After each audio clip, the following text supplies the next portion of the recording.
I don't know if you guys knew this, but in 2025, Charlie Kirk was warning everybody about what's happening today and personally warned President Trump not to do this. Let's do some updates about Israel and Iran and potentially the United States. On one side is the Lindsey Graham, John Bolton types, where they are actively calling for regime change. Here is Lindsey Graham. This is just lunacy. This kind of analysis is not helpful. This kind of approach, this kind of argument, it has nothing to do with nuclear weapons at this point. This is now that we want to go all in and take out the regime.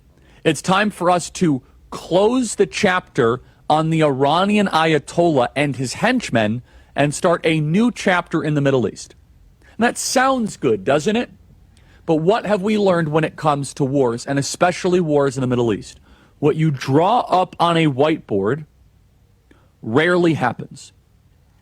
What you think theoretically is going to occur, there might be unintended and unforeseen consequences, especially when you're talking about a country 2.5 times the size of Texas.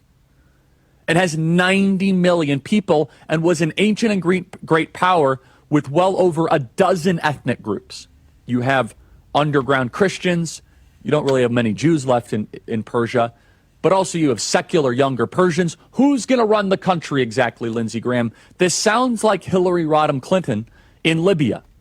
So I'm pointing to the first extreme right now, the neoconservative extreme. The we must go take off the head of the snake right now. Play cut 285. Be all in, President Trump, in helping Israel eliminate the nuclear threat. If we need to provide bombs to Israel, provide bombs. If we need to fly planes with Israel, do joint operations. But here's the bigger question. Wouldn't the world be better off if the Ayatollahs went away and replaced by something better? Wouldn't Iran be better off? It's time to close the chapter on the Iranian Ayatollah and his henchmen. Let's close that chapter soon and start a new chapter in the Mideast, one of tolerance, hope, and peace. Okay, that sounds good, but that's pathologically insane. I'm sorry, it is. How do you know it's going to be better? Yeah, the Ayatollah is awful, but maybe he's one of the few guys that can keep that country together and not have a 90 million person civil war. Lindsey Graham is so consistently out of his mind, it's hard to even comprehend. Iran is hugely diverse. It is a massive country. Do the people agitating for war even know that? Because be clear, regime change is war. Just to understand, regime change is not like changing the head coach at the Chicago Bears. Now do you wonder why they took him out?